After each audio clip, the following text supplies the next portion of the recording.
राज्यातील लाडकी बहीण योजनेच्या लाभार्थी महिलांसाठी आनंदाची बातमी आहे। मुख्यमंत्री लाडकी बहीण योजनेअंतर्गत ई-केवायसी पूर्ण झालेल्या महिला लाभार्थीच्या खात्यात लवकरच 3000 रुपये जमा होणार आहेत, ज्यामुळे या दिवाळीत त्यांची आर्थिक मदत होईल। दरम्यान योजनेत पात्र असून देखील काही लाभार्थी गेल्या 3 हप्त्यांपासून आपला लाभ मिळू शकलेले नाहीत। याच पार्श्वभूमीवर ई-केवायसी प्रक्रियेत येणाऱ्या अडचणी आणि त्रासाची माहिती समोर आली आहे।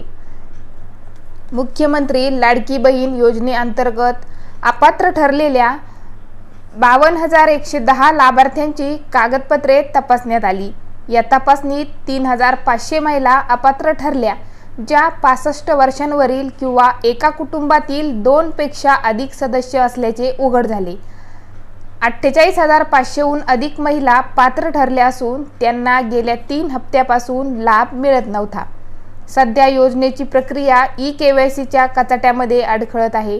महिलांना रात्रभर मेहनत करून ई-केवायसी पूर्ण करावी लागत आहे।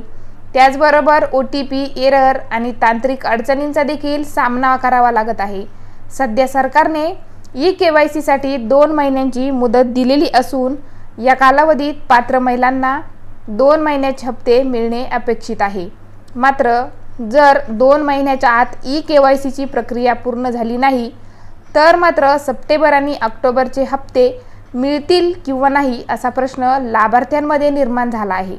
महिला व बालकल्याण मंत्री आदिती तटकरे यांनी सांगितले की ई-केवायसी प्रक्रियेत येणाऱ्या तांत्रिक अडचणींवर काम सुरू आहे। सरकारकडून स्पष्ट करण्यात आले आहे की पात्र महिलांना या 2 महिन्याच्या मुदतीत हप्ते मिळणार आहेत आणि त्यांच्यावर कोणतेही अडथळे येऊ नयेत याची दक्षता घेतली जात आहे।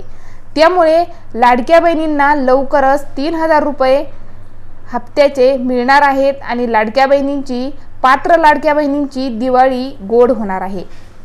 तुम्ही ई-केवायसी केली का? कमेंटमध्ये नक्की सांगा। चॅनलवर नवीन असाल तर चॅनलला सबस्क्राईब आणि व्हिडिओला एक लाईक नक्की करा।